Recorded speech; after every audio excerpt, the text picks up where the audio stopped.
Mentre la política casolana fa de les seues, mentre continuen bombardejant Ucraïna des de fa 633 dies o comencen a intercanviar hostatges entre palestins i israelians en el 51 jorn de guerra oberta, a l'octubre,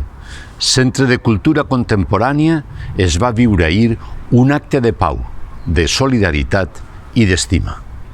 Gràcies que la societat civil valenciana batega amb el seu propi pols i recorda homenatges com Ferran Zurriaga, una persona que un any després del seu traspàs s'ha demostrat ser un savi del nostre temps, un humanista empedreït i una persona amb una cultura i una cosmovisió fora del que sol ser habitual. La gent que se l'estimàvem, una part de la gent que se l'estimàvem, vam acudir a l'acte convocat pels moviments de renovació pedagògica i vam reafirmar la nostra voluntat de seguir treballant pel nostre país valencià.